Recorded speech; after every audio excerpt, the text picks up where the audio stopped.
opini aja boleh nih. Menurut Mbak Ika sebenarnya cawe-cawe politik tuh boleh gak sih dilakukan? Itu kan sebenarnya dia mau ngasih tahu kalau saya punya banyak informasi gitu kan yang bisa saya gunakan setiap saat. Masalahnya sekarang ya kan, siapa yang mengawasi penggunaan buzzer ini? Oleh lembaga pemerintah. Blusukan 2014 tuh, blusukan, terus dia ke warga-warga gitu kan. Waktu itu kan dia seperti antitesisnya SBY yang lamban gitu kan. Misalnya gini, masa gitu aja presiden, ya kan? Itu sering banget loh gitu kan. Ya jangan tanya saya, masa itu tugas presiden gitu kan. Ya, itu tugas siapa ya?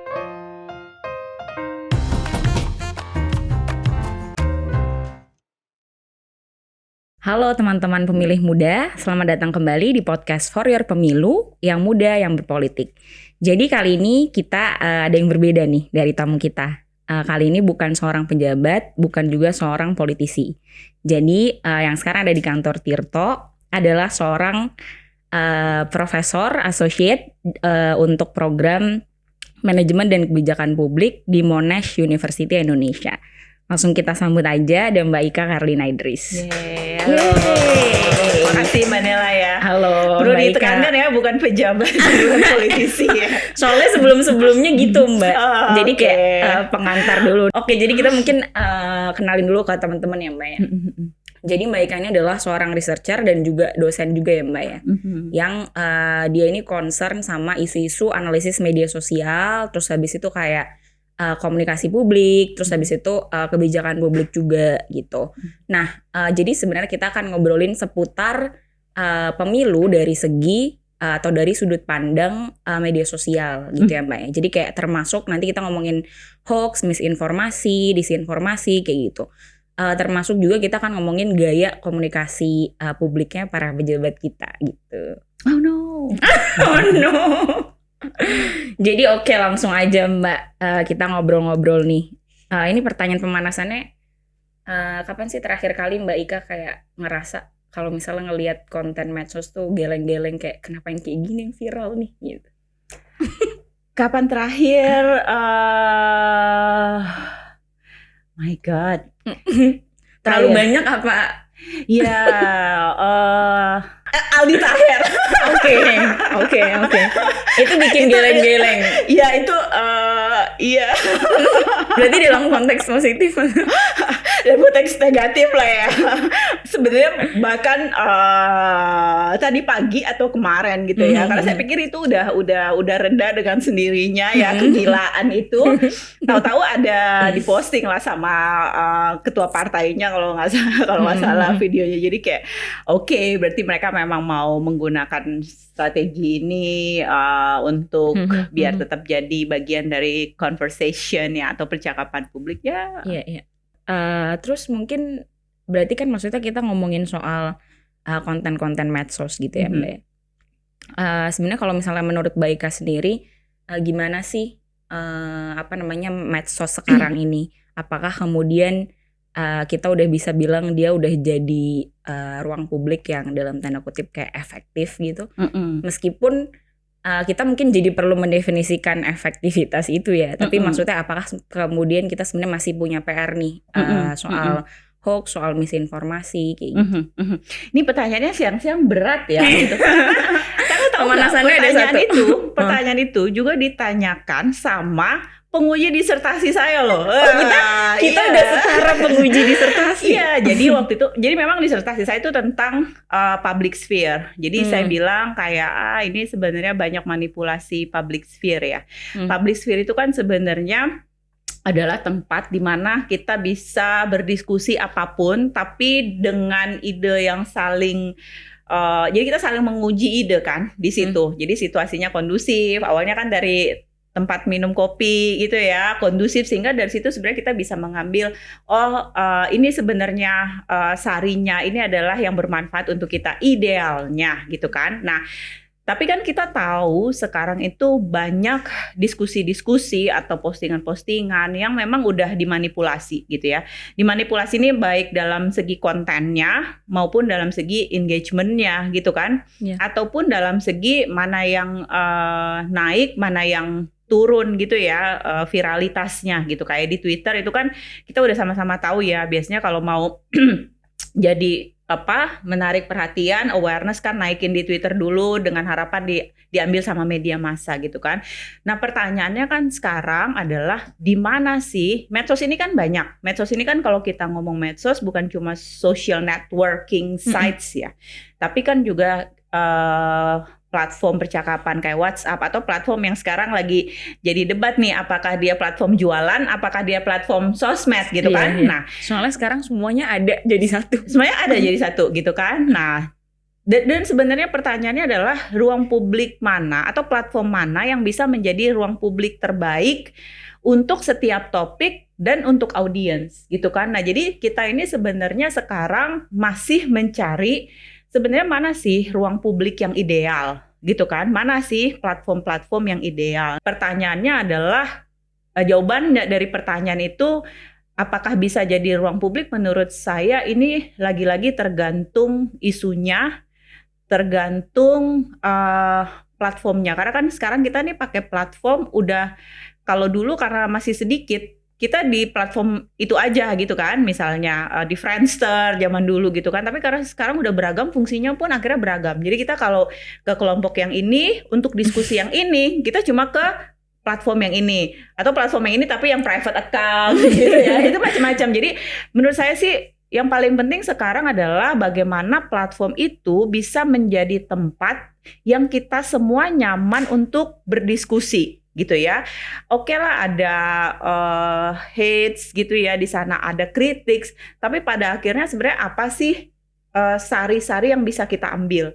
Karena banyak cases ya, misalnya nggak jauh-jauh deh, kayak riset saya mengenai lingkungan.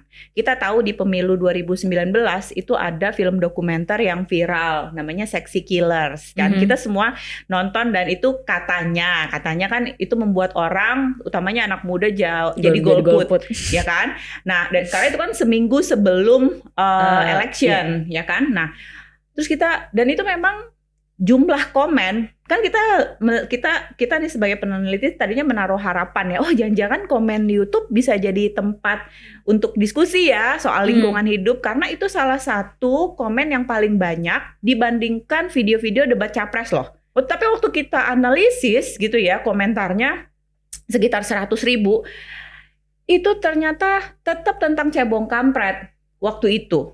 Justru isu lingkungan, victim atau korban gitu ya, terus siapa penjahatnya, siapa pahlawannya, itu justru tenggelam dengan isu-isu yang tidak relevan, cebong kampret itu. Jadi kita udah ngelihat ini udah ada konten yang bagus, udah ada komentar di mana orang-orang bisa komentar gitu ya, walaupun makanya ada kekurangannya kayak misalnya anonim, terus komentar bisa siapa aja. Tapi pas kita lihat, aduh ternyata diskusinya juga nggak bisa ke diskusi yang fokus pada isu sebenarnya. Jadi viralitas juga belum tentu relevan. Viralitas juga itu akhirnya belum tentu menghasilkan diskusi yang memang bermanfaat buat kita semua atau sesuai dengan isu yang mau diadvokasikan oleh si pembuat film. Kalau misalnya kita spesifik ngomongin Twitter nih Mbak, sebetulnya kayak kan banyak ya, aku rasa kayak iya boleh silakan. Jadi kan sebenarnya kalau misalnya kita ngomongin Twitter, aku rasa ada dinamika ya belakangan kayak perubahan kebijakan lah semenjak dipegang oleh tokoh ini gitu ya. Apakah kemudian kita masih bisa bilang dia masih jadi ruang publik yang oke gitu? At least kayak untuk berdiskusi, untuk kayak kan juga banyak tren-tren misalnya kayak Twitter do your magic gitu, kayak gitu-gitu untuk kemudian menaikkan suatu kasus atau suatu isu gitu. Ini sebenarnya jawabannya yes and no ya. Jadi yes, kita semua tahu betapa gilanya Elon Musk dengan kebijakan Twitter gitu ya. Dan memang saya 2 minggu lalu itu saya nulis artikel opini di salah satu koran tentang ancaman disinformasi dan susahnya akses terhadap data. Jadi ini kayak platform-platform ini menurut saya kayak bercanda aja gitu. Bercanda. Nah, bercanda tuh dikasih backsound itu ya. Iya, boleh nanti diulang lagi ya, bercanda terus nanti muncul ini. Enggak, tapi maksud saya bercanda tuh gini. Dia tuh seolah-olah berbuat sesuatu untuk disinformasi ini ya, mengatasi disinformasi. Tapi yang kita butuhkan itu nggak dikasih. Contohnya apa? Paling gampang Twitter itu yang udah paling sering dikritik sama banyak peneliti, banyak orang adalah akses data. Akses terhadap data itu sudah sangat susah. Kita mau mitigasinya tuh gimana? Ya kan? Kita mau mitigasi disinformasi itu gimana? Itu satu. Kedua, saya melihat ini dengan ada juga teman media ya yang jadi kayaknya future collaboration gitu. Itu saya punya harapan ketika Nela berbicara Do Your Magic itu memang di Twitter ada, atau nggak usah di Twitter ya, sebenarnya di berbagai platform, tapi yang paling mudah barangkali kita lihat karena kan kita bisa akses kan ke semua tweet. Kalau platform yang lain kan kita harus follow atau kita harus lihat di menu yang lain. Itu ada namanya self correction. Ini kan correction itu kan Twitter Do Your Magic itu kan kita mengharapkan orang memberikan correction atas disinformasi. Kita berharap kan wisdom of the crowd ini kan akan ada. Nah, itu saya melihat masih ada harapan di situ gitu ya. Jadi ada aja tuh yang selalu mengoreksi di sana gitu. Karena jadi harapannya di situ ada memang mau mengoreksi di sana, cuma jangan sampai semangat untuk mengoreksi di sana itu misalnya dibarengi dengan kekhawatiran akan terjerat undang-undang ITE gitu ya. Kedua, PR-nya, nah ini menurut saya PR untuk media dan PR juga untuk teman-teman muda sekalian. Yaitu adalah, dulu ada pepatah gini, kalau rumors itu dia akan spreading lebih cepat, ya kan? Disinformasi juga kayak gitu, dia spreading cepet banget. Tapi correction itu lambat, engagementnya kecil, ya kan? Gak ada yang nonton. Belum lagi, misalnya kan correction gini, label menyesatkan apa-apa. Tapi kalau kita baca disinformasi, kenapa kita engage? Itu karena dia narasinya ada pahlawannya, ya kan? Ada yang jadi victim, ada orang jahatnya, ya kan? Jadi itu tuh, jadi sebenarnya walaupun kita nggak percaya, tapi ketika baca, saya tuh sering banget kan nggak percaya, tapi saya engage sama disinformasi itu. Karena lihat drama gitu kan? Iya, lihat drama. Wah, betapa kasihannya warga di sini, gini. Oh iya, jadi kita dengar cerita. Nah sekarang tuh bisa nggak ya gitu? Kemarin saya juga di salah satu forum di Australia ngomong tentang disinformation in the city. Kayaknya ini PR kita bareng-bareng deh. Gimana caranya biar koreksi itu juga menarik gitu ya, daya pikatnya itu juga setinggi dengan disinformation. Jadi kalau Twitter ini saya ada harapan gitu ya, tapi juga di satu sisi harapan saya pada individu-individu, citizen gitu ya, ada wisdom of the crowd. Tapi yang paling utama nih, kan harusnya platformnya dulu. Betul. Gitu ya. Kita kan kalau mau ngoreksi kadang-kadang kita lagi ngerjain yang lain, nggak fokus ke situ. Tapi ini kan platformnya harusnya dia. Di TikTok kan banyak juga ya Mbak. Dan Mbak Ika juga udah pernah nulis nih bahwa memeriksa konten di TikTok itu ada tantangannya tersendiri gitu kan. Karena kan maksudnya format dia yang audio, visual, dan teks kayak gitu kan. Jadi maksudnya kita punya PR tuh di situ gitu. Dan kemarin sebetulnya Bawaslu juga sempat menandatangani MOU dengan TikTok untuk mengatasi hoax soal pemilu gitu kan. Nah sebenarnya gimana sih tanggapan Mbak Ika terhadap hal itu? Apakah sebenarnya itu udah cukup ataukah sebenarnya kayak kita masih punya PR karena ya yang jadi poin sebetulnya aturan dari TikTok kayak gitu misalnya. Ya menurut saya sih itu PRing aja ya. Tapi gini, gak apa dong PRing ya, gak itu memang tugasnya ya. Iya tugasnya ya. Nah tapi gini, kalau kita berbicara tentang peran platform ya, platform untuk mengatasi disinformasi, ada kan peran mereka untuk take down ya, menghapus, baik itu menghapus konten ataupun menghapus akun-akun, atau sekarang sih udah bukan akun-akun jejaring penyebar disinformasi. Kedua adalah membuat agar engagementnya itu kecil ya, atau dalam artian kan yang tahu walaupun kita semua berusaha untuk membaca FYP-nya TikTok, algoritma untuk FYP kan yang tahu sebenarnya cuma TikTok-nya kan.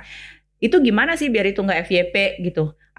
Maksudnya oke lah itu tetap ada, tapi kalau yang nonton cuma 2 buat apa juga? Atau yang views buat 2, saya rasa itu nggak akan besar impact-nya gitu ya. Yang ketiga tentu menambahkan informasi penyeimbang. Nah kalau saya tadi juga sempat baca juga ya, ternyata yang pas saya lihat itu kan adalah mereka signing MOU bahwa Bawaslu akan disediakan kanal di TikTok gitu kan, untuk nanti menyampaikan informasi-informasi terkait dengan election, termasuk juga kalau ada hoax gitu kan. Nah ini kan berarti baru ada informasi penyeimbang dari Bawaslu. Oke, Bawaslu bikin kanal, saya juga bisa bikin gitu kan. Nah masalahnya TikTok mau endorse nggak kanal ini, ya kan? Nanti pokoknya kalau ada Bawaslu pasti masuk FYP kita semua. Itu kan yang penting gitu kan. Kalau dia cuma bikin kanal, gampang gitu bikin kanal kan. Itu apakah diutamakan sama dia gitu ya?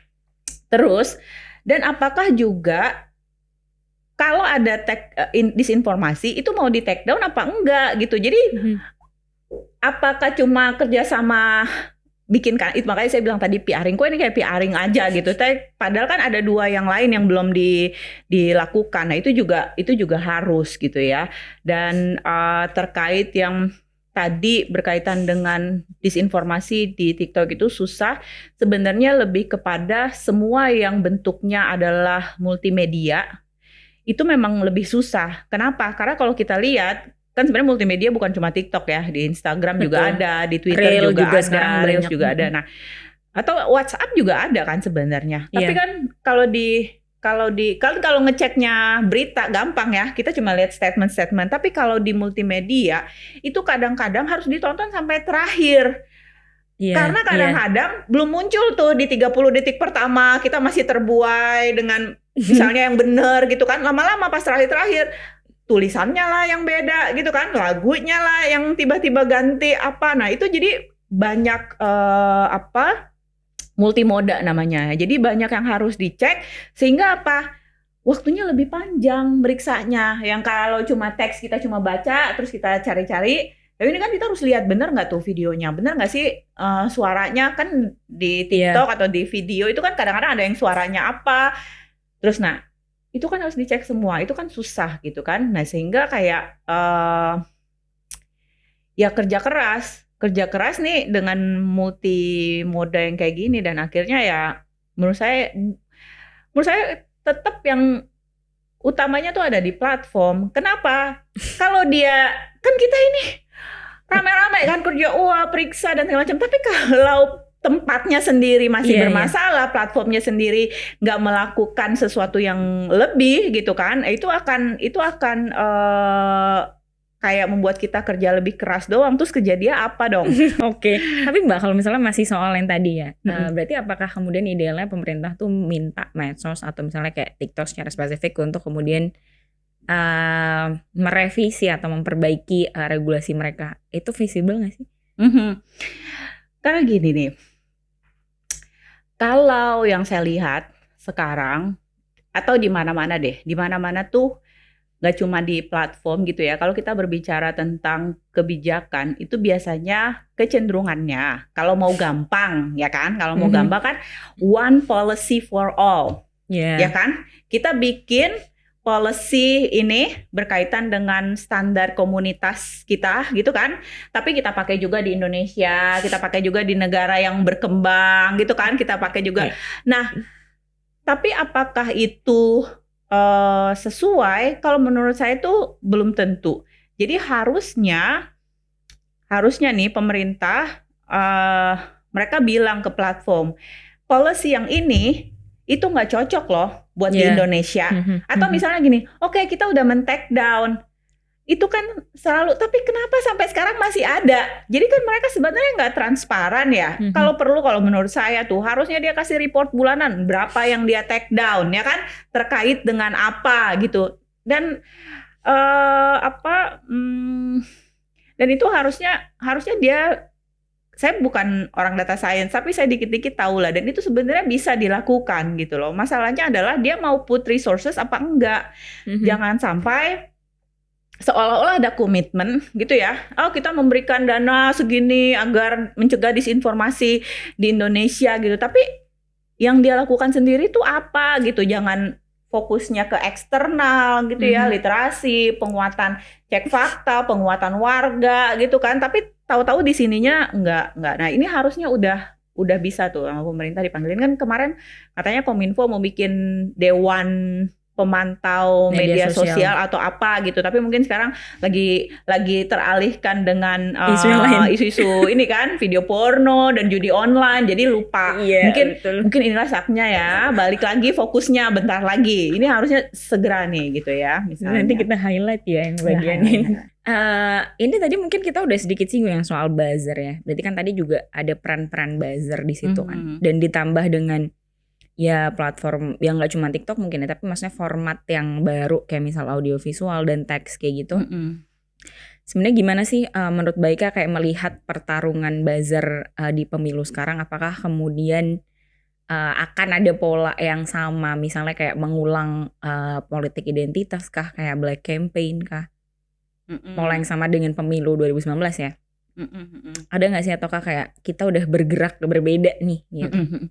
Nah, kayaknya ini dua isu yang berbeda deh. Pertama barangkali buzzernya, satu lagi terkait dengan strategi kampanye ya, yang isu identitas. Kalau buzzer gini dulu, pertama kita perlu melihat sebenarnya definisi buzzer tuh apa sih gitu. Kalau awalnya kan memang dia di marketing ya, orang-orang marketing untuk create buzz gitu kan. Kenapa sih kita perlu create buzz? Kan kita mau attention. Kan perhatian manusia ini singkat, ya kan? Hari ini kita merhatiin Aldi Taher, besok kita merhatiin siapa? Artis berantem berapa. Jadi kan yang dibutuhkan dari buzzer itu kan adalah pesan itu engagementnya tinggi, teramplifikasi gitu kan. Udah ditonton banyak sehingga dia naik gitu kan. Nah, ketika kita bicara buzzer, tentu kita harus lihat dulu apakah, jadi fungsinya adalah untuk menaikkan engagement sehingga orang dapat attention atau memperhatikan pesan itu. Nah, kalau kita berbicara buzzer hari ini, kalau dulu awal-awal 2019 buzzer itu masih external entity, non-formal ya kan, orang-orang yang di-hire jadi buzzer. Sekarang ya lembaga-lembaga pemerintah gitu ya misalnya, atau itu dia juga punya buzzer dalam artian memang yang diminta atau yang diberikan insentif ini macam-macam lagi ya, untuk mengamplifikasi program-program pemerintah. Ya kan, program-program lembaganya gitu kan, di like, di share gitu kan, itu dulu sampai ada yang misalnya ada memo, tolong di like, tolong di share, tolong bantu naikkan gitu kan, itu buzzer juga gitu kan. Nah, dan itu sekarang mereka ada di dalam lembaga, bukan lagi non formal, tapi juga mereka formal, ya kan, itu bisa dicek kok, misalnya kalau dulu itu ada namanya SIMAN, Sinergi Media Sosial ASN. Itu 2000, pokoknya administrasi Jokowi, administrasi yang pertama lah. 2015, gitu.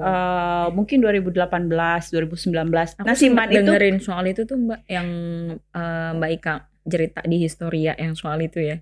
Ya, soal sinergi.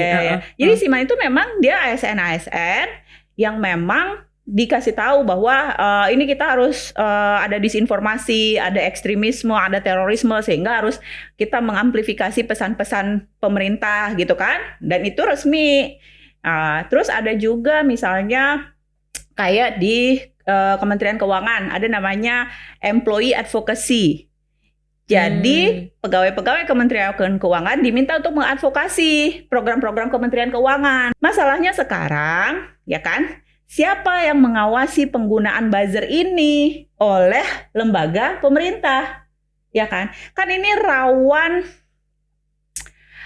rawan dimanfaatkan juga untuk isu-isu yang lain. Kalau dulu buzzer itu eksternal, non formal, sekarang kalau kita ngomong buzzer itu dia ada juga yang formal dan di dalam lembaga. Gitu ya.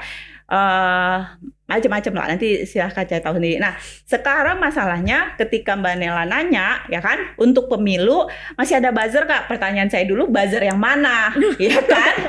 Nah, siapa yang bisa menjamin bahwa yang oke lah kalau di luar menurut saya itu pasti akan ada sih, karena kan dia fungsi untuk naikin isu. Nanti lihat aja debat capres tuh pasti ada banyak klaster-klaster yang fake accounts gitu. Cuma masalahnya sekarang adalah itu kan gampang dideteksi sama peneliti. Apalagi bots itu gampang kita deteksi kalau kita punya data ya yang tadi. Tapi kalau yang kayak yang formal di dalam lembaga itu kan susah kita tahu orang dia profilnya ASN kok. Nah, ini siapa yang akan mengawasi? Siapa yang akan menjamin bahwa mereka nanti nggak akan digunakan untuk amplifikasi isu-isu yang mendukung program-program tertentu atau kebijakan tertentu. Jadi kalau kita bicara buzzer, akan tetap ada yang buzzer eksternal untuk amplifikasi karena emang nature-nya gitu. Harus engagementnya tinggi. Cuma maksud saya yang perlu dikhawatirkan itu kan adalah buzzer yang formal. Buzzer yang memang formal dan berada dalam institusi negara. Jangan sampai itu digunakan gitu. Ada penelitian yang bilang kalau waktu itu kandidat tuh masuk dalam tim buzzer lawan untuk mengorkestrasi misinformasi gitu, penyebaran misinformasi. Oh, jadi dia menyusup ke tim lawan untuk mengorkestrasi misinformasi. Gini, kalau riset saya ya, itu sebenarnya misinformasi deh. Misinformasi itu sebenarnya semuanya bermain di situ sih kalau menurut saya. Cuma barangkali yang mau saya sampaikan nih riset yang saya tahu ya. Jadi ada teman saya di Monash Malaysia namanya Emma Bolch. Dia itu melakukan riset terkait dengan penggunaan, dia sebenarnya udah bukan bilang misinformasi. Dia kayaknya udah bilang istilahnya itu adalah propaganda di WhatsApp. Jadi ini ada tim yang memang nanti kalau dilihat artikelnya akan ketahuan sih itu tim siapa gitu ya. Jadi tapi biar orang-orang pada baca jurnalnya ya kan. Nah, nanti silakan cari ya. Nanti di screenshot nggak sih di jurnal ya Emma Bolch, Monash University Malaysia. Dia itu meneliti tentang pabrik memes. Pabrik meme. Pabrik memes di WhatsApp. Jadi ternyata 2019 itu ada salah satu kandidat yang memang itu meng-hire sekitar 300 konten kreator khusus untuk memes ya. Dan dia itu punya target tiap hari. Jadi timnya itu dibagi 3, itu jelas banget kalau udah baca nanti artikelnya. Jadi itu ada yang misalnya dia bilangnya white propaganda, black propaganda, sama satu lagi red atau apa ya. Jadi satu untuk attacking another kandidat, satu untuk membuat kandidat yang dia support itu menjadi lebih mulia gitu ya. Satu untuk bikin orang ragu-ragu. Ingat loh, ragu-ragu juga penting. Menyebarkan keraguan-raguan juga penting. Kenapa? Karena akhirnya jadi golput, ya kan? Akhirnya nggak mau milih, bingung-bingung udah golput gitu kan. Itu juga penting. Paling nggak kalau dia nggak dipilih tuh, ya udah dia ragu dan golput aja gitu. Iya, nah. Tapi gini, dari penelitian itu ada pabriknya kok 300 orang di-hire untuk menyebarkan memes. Dan itu ada target-target hariannya. Dan itu kerjanya ke semua WhatsApp group. Jadi oke lah misalnya kan WhatsApp punya kebijakan. Nanti kalau ada terlalu banyak di sharing, akan ada tulisannya kan. Forwarded to many times gitu kan. Tapi kan dia bisa besok lagi. Besok dia bisa lagi gitu kan. Nah jadi penyebaran disinformasi, misinformasi di pemilu kemarin itu emang ada gitu ya. Kita mungkin masuk ke pernyataan Jokowi yang baru-baru ini nih. Aku langsung belok ke Jokowi. Ya nggak belok lah, kan dari tadi bukannya udah termasuk dalam percakapan ya. Oke. Pernyataan yang mana tuh? Aduh takut banget. Nah, yang dia bilang bahwa dia akan cawe-cawe. Terus habis itu dia tahu soal jeruan parpol gitu kan dari intelijen. Ini kan sebenarnya kontroversial banget nih. Kayak beberapa udah bilang, aduh offside banget nih, kayak gitu-gitu kan. Itu kan juga mengingatkan skandal Watergate juga di AS, meskipun mungkin nggak apple to apple kali ya. Maksudnya gimana? Yang apa namanya, yang soal sampai ada yang presiden yang masuk grup gitu, terus habis itu kayak akhirnya ketahuan bahwa dia apa namanya, ketahuan tentang skandal itu, habis itu kayak dia jadi turun mengundurkan diri. Kayak gitu-gitu. Terus belum lagi kita juga tahu bahwa pemerintah melatih tim media sosial gitu kan, Mbak. Nah, sebenarnya gimana sih Mbak Ika melihat kemungkinan negara ini turut serta mengerahkan aparatnya dalam politik praktis gitu?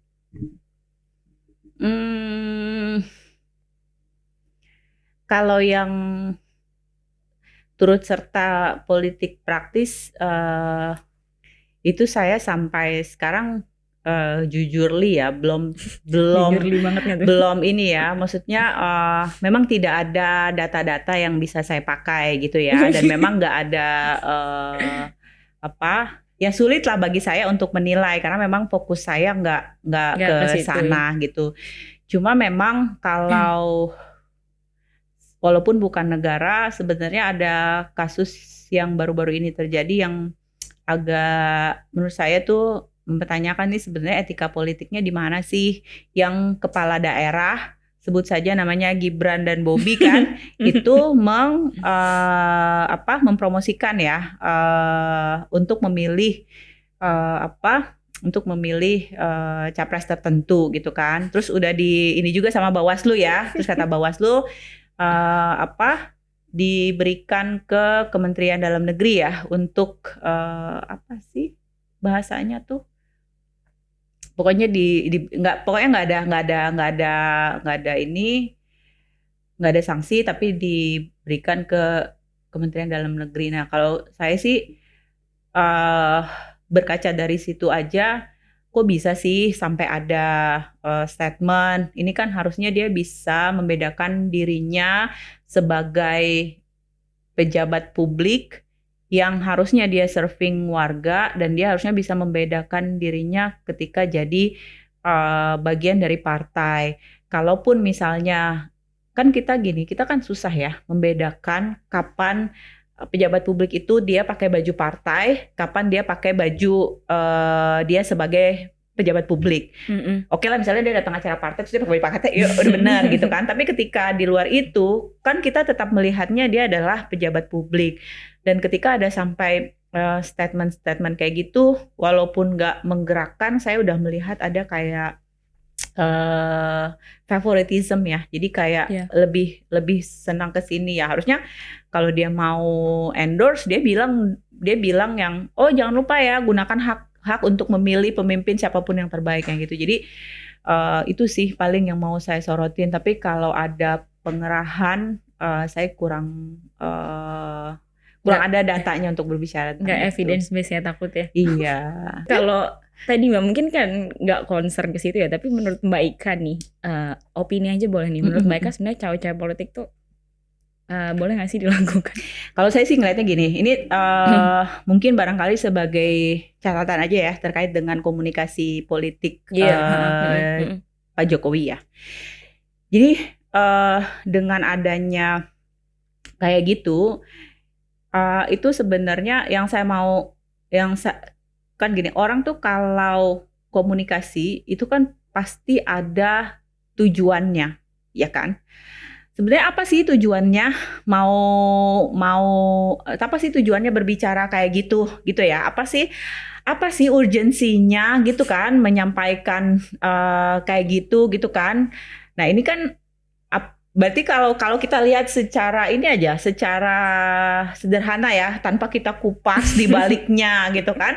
Itu kan sebenarnya dia mau ngasih tahu kalau saya punya banyak informasi gitu kan yang bisa saya gunakan setiap saat. Gitu. Tujuannya kan itu kan. Nah, jadi menurut saya itu kok nggak pada tempatnya lah gitu.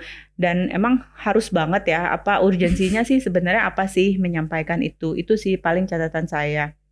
Cuma memang unik ya, balik lagi ke apa Pak Jokowi ini kalau kita berbicara tentang komunikasi publiknya, mungkin sekarang itu sudah jauh berbeda dengan yang kita lihat di awal ya di 2014 ya. 2014 dia itu kan populer karena blusukan. Ya kan? Blusukan 2014 tuh blusukan, terus dia ke warga-warga gitu kan. Waktu itu kan dia seperti antitesisnya SBY yang lamban gitu kan. Wah, ini ada yang langsung ke warga gitu. Jadi kita senang tuh waktu itu. Terus 2019 itu saya sama litbang salah satu media, kita menganalisis memang tweetnya waktu itu. Tweet itu kan ada yang ditulis sendiri, ada yang barangkali tim komunikasi ya. Ya, cuma kan sebenarnya tim komunikasi pun itu sebenarnya udah strategi ya, bukan yang kayak gak sengaja nih ke tweet gitu kan. Itu kan pasti udah dipikirkan, udah ada yang ACC tuh tweetnya ya kan, ada yang baca dulu, dipertimbangkan, ada yang ACC. Nah, waktu itu pas kita baca tweetnya, kita lihat fokusnya apa sih selama periode pertama. Waktu itu kita analisisnya di periode kedua. Ternyata sebelum periode kedua, ternyata paling tinggi fokusnya, coba tebak dong apa? Apa topik yang mendominasi? Mendominasi di medsosnya Jokowi. Di Twitternya Jokowi apa? Tebak aja, tebak. Infrastruktur. Kasih dia ya. Benar, infrastruktur. Nah, aku tagih loh di sini ya dia. Iya, nanti tagih kemarin. Jadi infrastruktur memang. Jadi infrastruktur, terus habis itu yang lain-lainnya saya lupa. Tapi sebenarnya isu kayak pendidikan, isu lingkungan, ya kan, isu korupsi itu termasuk yang sedikit dibicarakan. Jadi fokusnya adalah infrastruktur. Nah, itu ya. Jadi awalnya blusukan, terus ke sini infrastruktur. Nah, ke sininya gitu saya melihat ini kayak ada ini kayak ada kok kalau isu-isu yang memang bersinggungan langsung dengan masyarakat itu kok kayaknya nggak mau ngomong soal itu. Misalnya gini, masa gitu aja presiden, ya kan? Itu sering banget loh, gitu kan? Ya jangan tanya saya, masa itu tugas presiden, gitu kan? Ya, itu tugas siapa ya? Nah, maksud saya gini, itu kan udah bertentangan banget kan? Di awal dengan dia blusukan ini gubernur loh, misalnya ke pelosok-pelosok gitu. Jadi kalau kita nggak nanya presiden, oke, nanya ke tapi dia seolah-olah tuh kayak nggak mau membicarakan itu gitu. Jadi terus dia maunya kalau saya lihat tuh mau yang makro-makro aja. Tapi kalau misalnya kayak pas tragedi Kanjuruhan deh, misalnya dilihat bagaimana itu kok kayak minim ya. Kayak beda banget gitu loh. Kau bukan yang dulu lagi. Kalau ada lagu nih masuk nanti ya bisa ya lagu. Nah, itu beda banget lah. Jadi itu kayak antitesis dia yang dulu ya sekarang itu. Nah, terus juga yang saya lihat memang di yang sekarang gini, ada yang bilang gini. What get you there can take you there. Apa yang membawa Anda ke posisi ini belum tentu bisa membawa Anda ke posisi selanjutnya. Dulu dia memang didukung sama influencer media sosial, ya kan? Itu dulu sampai sekarang. Tapi apakah itu formulanya masih akan tetap berhasil? Karena sampai sekarang jujur itu kita bosan banget sama gimmick-gimmick influencer, ya kan? Peresmian LRT influencer, ya kan? Apa sih yang nggak influencer gitu? Apa sih yang nggak artis gitu ya? Apa sih yang nggak artis gitu kan? Dan artisnya juga itu lagi gitu kan.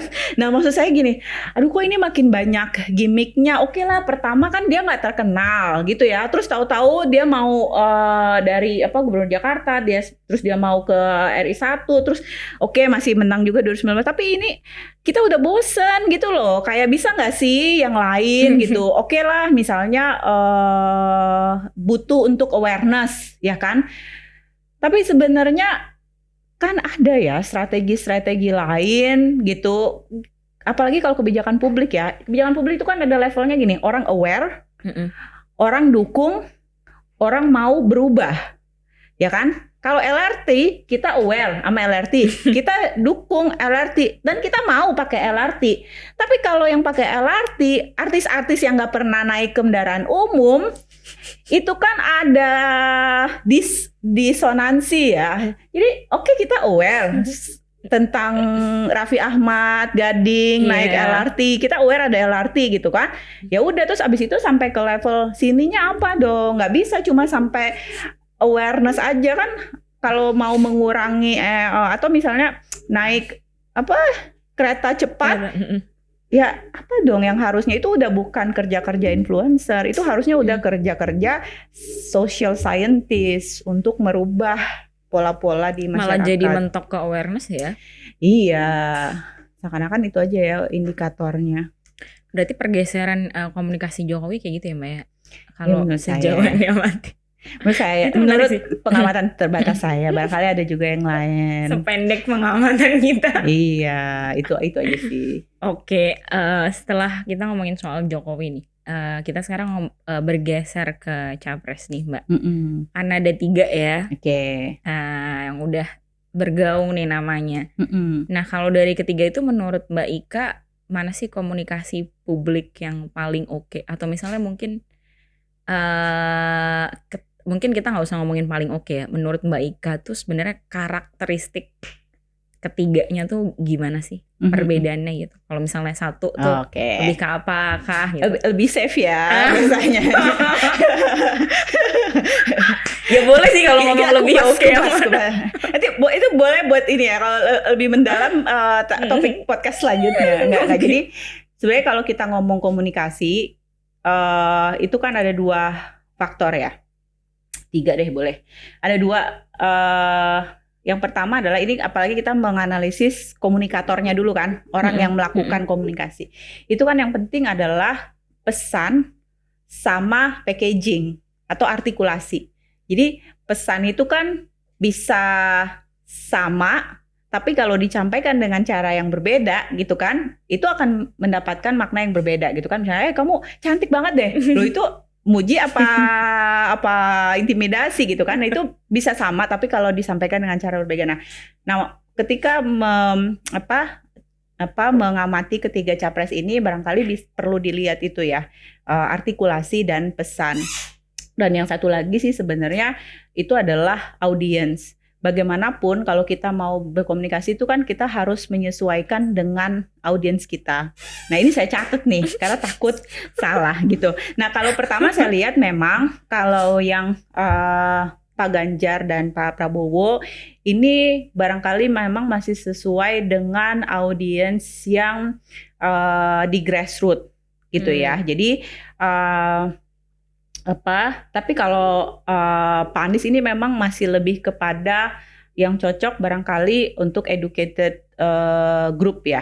Nah jadi ini mungkin PR-nya buat timnya Pak Anies adalah gimana biar lebih lebih merakyat lah, atau mungkin lebih, kan voters ini macam-macam. Voters ini saya yakin juga di timnya Pak Anies sudah tahu lah, misalnya voters kita akan targeting yang mana. Gimana caranya ketika komunikasi ke grassroots itu bisa jauh lebih sampai. Nah kalau untuk Pak Prabowo, saya melihat gini, Pak Prabowo ini dari beberapa pengamatan, beberapa yang kita lihat ya, kan udah ada bukan debat ya, wawancara gitu ya. Itu saya lihatnya kok kalau misalnya dia tuh kurang menguasai di isu militer dan pertahanan. Jadi kalau itu dia megang banget tuh, tapi kalau udah isu-isu yang lain gitu ya, itu kok kayak nggak jelas gitu menurut saya ya. Isi pesannya aja dulu, isi pesannya itu nggak jelas. Misalnya kayak gini, makanan gratis untuk ibu hamil dan anak-anak gitu. Itu oke, as an ideas gitu ya, tapi implementasinya gimana? Harusnya dia bisa elaborasi lebih lanjut. Tapi saya lihat ini barangkali jangan-jangan juga kerja timnya nih. Saya lihat ketika itu akhirnya ditutupi dengan gimmick-gimmick yang lain, misalnya tahu-tahu dia nari-nari gini gitu kan. Loh, apa itu kan lucu tapinya kan, lucu Tahu-tahu tapi dia itu selfie gitu ya. iya tahu-tahu itu, tapi itu mendistract kita. Barangkali jangan udah disuruh ya, barangkali pokoknya nggak bisa jawab langsung nari-nari. Barangkali ini hasil saya, karena kok kayak ditutupin nama gitu ya. Terus misalnya memang beberapa kan bilang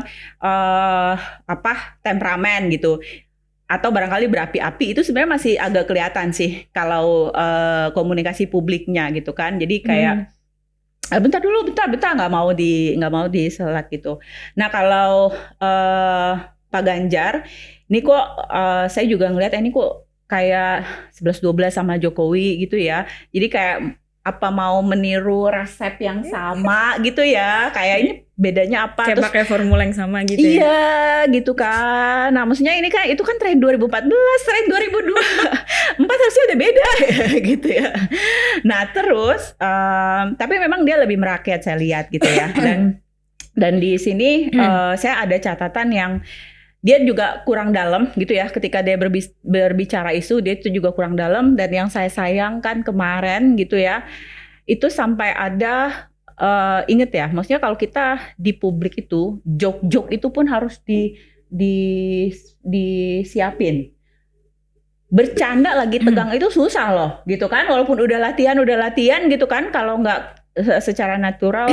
Nah tapi kemarin tuh ada yang apakah bercanda atau kok tujuannya tuh mau mendiskreditkan. Waktu itu yang sempat viral, dan menurut saya harusnya kita sebagai saya mantan jurnalis gitu ya, itu harusnya kita lebih baper ketika dia bilang misalnya kayak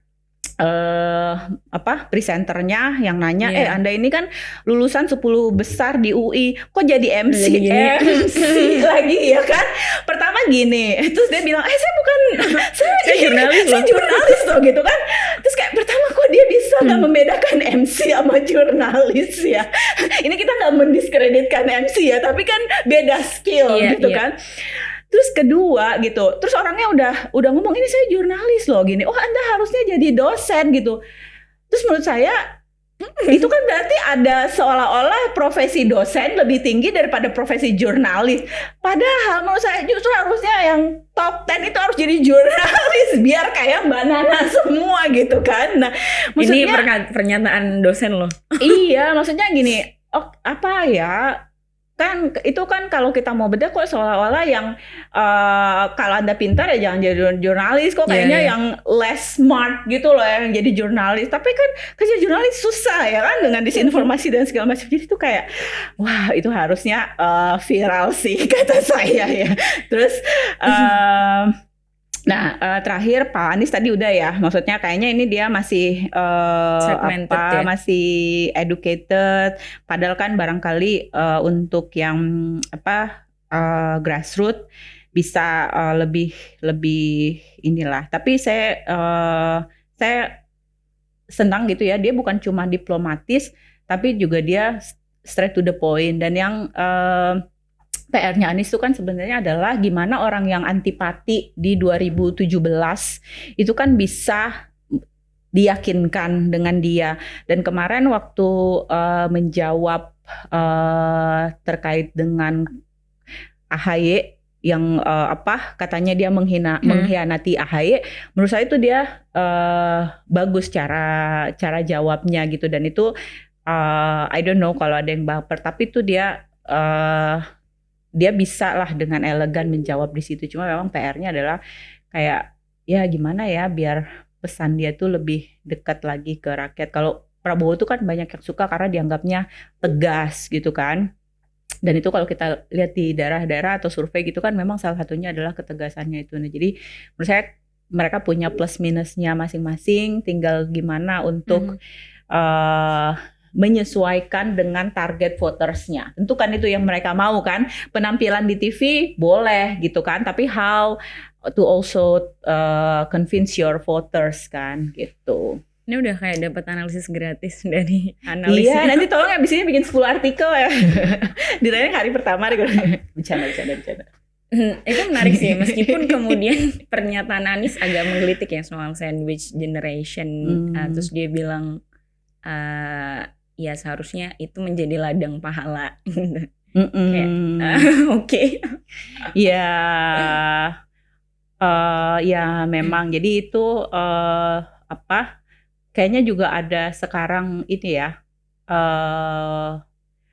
Ada tren di mana kalau dulu memang kayak gitu ya. Maksudnya ngelihatnya ini ladang pahala ini. Cuma sekarang itu kan ada saya melihatnya, saya bukan pakar ini sih ya, saya bukan pakar psikologi masyarakat dan sebagainya, tapi saya melihat memang ada tren kayak ini udah nggak bisa dianggap kayak gitu, udah nggak bisa anggap ladang pahala, karena gimana pun sebenarnya di tengah kondisi seperti ini dan mental health dan segala macam kan kita juga harus prioritize ourselves gitu awal, tapi ya gitu. Jadi kayak blame, saya sebenarnya tuh udah ini deh, capek juga ya dengan narasi-narasi menyalahkan generasi tertentu gitu ya. Terus kayak insensitif mengesampingkan persoalan-persoalan yang lebih struktural gitu tuh kayak gimana ya, ini maksudnya tugas kalian semua nih. Ya, maksudnya kayak ya harusnya kan misalnya kayak orang tua apakah bisa menyediakan memang nanti layanan kesehatan yang lebih baik untuk lansia gitu kan, atau misalnya program pensiun yang lebih baik gitu ya. Tadi kan udah sempat ngomong juga kan Mbak Ika kayak kalau misalnya 2024 ya harusnya udah beda lah formulanya gitu. Menurut Mbak Ika yang idealnya kampanye untuk 2024 tuh apa sih? Yang kayak relevan untuk tahun sekarang dan generasi sekarang yang mungkin pemilihnya didominasi oleh milenial dan Gen Z gitu ya. Oke ya, jadi pertama kalau kita bilang relevan, ini kita tentu harus lihat permasalahan utama kita sekarang. Ya, di Jakarta kita menghadapi masalah utama apa? Polusi udara. Ya kan? Gak bisa nyebutin. Polusi udara yang dirasakan semua orang. Mungkin ada masalah, misalnya akses air bersih, akses pendidikan, akses transportasi. Tapi ada yang bisa merasakan itu, ada yang enggak. Ada yang challenging, ada yang enggak. Kalau dia punya uangnya banyak, dia enggak merasakan itu. Tapi kalau polusi udara, itu semua kita bernafas di udara, kecuali Anda pakai masker mana-mana pakai ini, tapi ini kita hadapin sama-sama. Yang saya mau tarik lebih lanjut lagi ya, ini kan sekarang kita ada masalah kekeringan ya, masalah climate change, masalah lingkungan gitu kan. Nah, menurut saya, dan itu memang udah ada survei bahwa generasi muda ini termasuk yang peduli dengan isu perubahan lingkungan, isu climate change gitu ya. Dan di beberapa negara seperti di Australia dan di Brazil, itu electionnya namanya climate election. Artinya apa? Kandidat-kandidat yang memang dia yang memang dia program-programnya itu untuk lebih progresif mengatasi dampak pemanasan global, climate change, dan untuk lingkungan, itu cenderung dipilih dibandingkan kandidat yang nggak pro kayak gitu. Itu udah kejadian di Australia sama di Brazil. Nah, sedangkan kalau kita berkaca di debat-debat kita sebelumnya gitu ya, debat capres sebelumnya atau capres isu kalau tahun sebelumnya kan malah kayaknya lingkungan itu lagi-lagi saya bilang infrastruktur kan, infrastruktur, sama kalau Prabowo kalau nggak salah tahun last election itu kan dia soal keamanan negara gitu kan, pertahanan. Tapi menurut saya inilah saatnya harusnya dia tuh bisa membawa isu lingkungan sama isu perubahan iklim, karena ini kita rasakan bersama. Jadi kalau mau main isu, apalagi ini isunya kan dekat juga loh ke kita, nggak di kota, nggak di desa, itu bisa merasakan efeknya ini. Jadi kalau mau isu, kalau saya ini harusnya bisa digarap dengan lebih jelas, dengan lebih baik, dan ini masalah yang real. Dan ini kita juga punya agenda global. Jadi kan dia tentu aja support dari voters kan, tapi dia juga mau dong support dari negara-negara lain. Nah, ini agenda global climate change ini, jadi bisa main ke sana. Terus kalau untuk mendekati untuk isu identitas, kalau saya sih lihat itu masih akan dimainkan. Cuma memang sekarang kan udah mulai ya, misalnya kayak apa sih? Oh dia NU, NU boleh pilih apa enggak kayak gitu kan udah mulai ya. Nah tapi kan memang kita mau lihat nih apakah kayak dulu atau enggak. Tapi kalau saya berdasarkan pengamatan di media sosial itu kayak udah ada yang memupuknya. Nanti tinggal gimana pas dipanen itu dimanfaatkan dan oleh siapa. Isu komunisme juga masih meriah. Masih. Jadi kan kita tuh apakah mau negara Islam atau enggak ya kan, komunisme. Terus misalnya pro asing atau anti asing, itu kalau yang ekonomi. Terus yang agama juga tadi kan, mau negara Islam atau enggak. Terus misalnya apakah mau, ya gitulah. Ya. Itu dimensi polarisasi di kita sih. Banyak jadi pasti banget, akan di ini. Banyak banget kayaknya PR kita hari ini guys. Iya. Mungkin ini pertanyaan penutup sebelum nanti kita ke pertanyaan yang gampang-gampang. Masih ada nih. Kayaknya udah habis. Ini pertanyaan penutupnya Mbak. Menurut Mbak Ika apa sih yang perlu dipersiapkan oleh teman-teman generasi muda gitu ya, untuk agar tidak terjebak atau terdampak hoax dan tidak terpecah belah kayak pemilu sebelumnya, cebong kampret dan bla bla gitu. Kalau apa yang dipersiapkan kan nih berarti di level individu ya, gitu. Kalau saya sih gini, paling gampang adalah bukan paling gampang, ini paling susah, tapi ini adalah langkah pertama, yaitu check your own bias. Setiap orang itu punya bias kok, gitu ya. Karena memang kita dibesarkan dengan value yang berbeda kan. Ada yang dibesarkan dengan misalnya value Islam, value Kristen, ada yang dibesarkan dengan value dia harus independen. Itu value kita itu kan akhirnya menyebabkan kita cenderung bias. Nah, kalau kita udah tahu kita biasnya di mana dan kita dapat pesan, kita merefleksikan dulu gitu. Dan kalau menurut saya sih gini,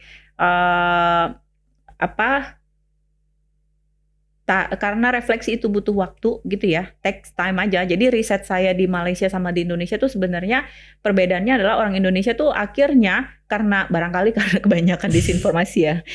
Orang di Indonesia tuh nggak bisa membedakan mana yang akhirnya berita beneran, mana yang akhirnya berita hoax gitu. Nah, akhirnya ketika kita dapat, ya udah kita diamin dulu aja, check your bias, dan ketika itu didiskusi, kita karena udah kita sadar bias kita, jadi ketika orang lain menyampaikan opini, oh ya udah kita dengarkan, kita refleksikan. Jadi kayak apa ya? Kita saling belajar untuk menahan diri dan ngecek bias kita, itu sih. Sama gini, barangkali saya paling sering dengar dari dulu ya, itu keputusasaan generasi muda gitu ya.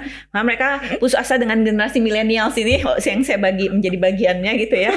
Putus asa dengan yang generasi lebih tua nih karena kayak share itu melulu gitu. Tapi jangan sampai karena Anda putus asa terus Anda nyerah, nggak mau cari tahu. Karena atau misalnya bingung terus tahu-tahu golput gitu ya. Nah, jadi menurut saya jauh lebih aktif dan saya senang sih karena sekarang itu banyak sekali platform-platform yang memang untuk mengedukasi pemilih muda. Yep. So oke lah Anda misalnya nggak mau, kan partisipasi politik itu nggak, misalnya Anda tergabung dengan kelompok pecinta lingkungan kan nggak harus kayak gitu. Tapi ketika Anda aktif mencari tahu informasi gitu ya, terus kira-kira nanti dipertimbangkan, mari kita sama-sama do our job lah untuk memilih gitu. Jangan sampai apatis. Memang orang-orang yang akan share hoax itu akan selalu ada, tapi jangan sampai itu membuat kita putus asa untuk nggak menggunakan hak pilih kita. Itu satu pesan yang ini banget sih ya, menampar sekali, check your own bias. Ya, sampai sekarang pun kayaknya saya juga masih. Saya pas kesini saya nanya ke teman-teman dulu kayak apa sih, takutnya saya bias ke salah satu kandidat gitu. Gila loh, persiapan sebelum datang ke sini tuh udah.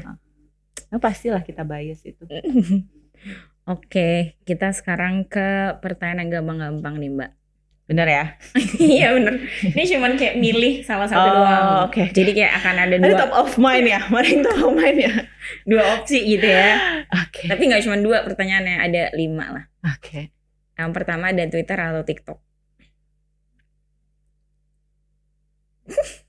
Ini padahal udah gampang loh. Iya, TikTok sih. Oke. Karena formatnya? Karena di sana banyak yang ngulas-ngulas tentang drama Cina yang lagi saya ikutin. Terus mereka tuh jago banget teori konspirasi, apakah aktor-aktor ini beneran pacaran apa enggak.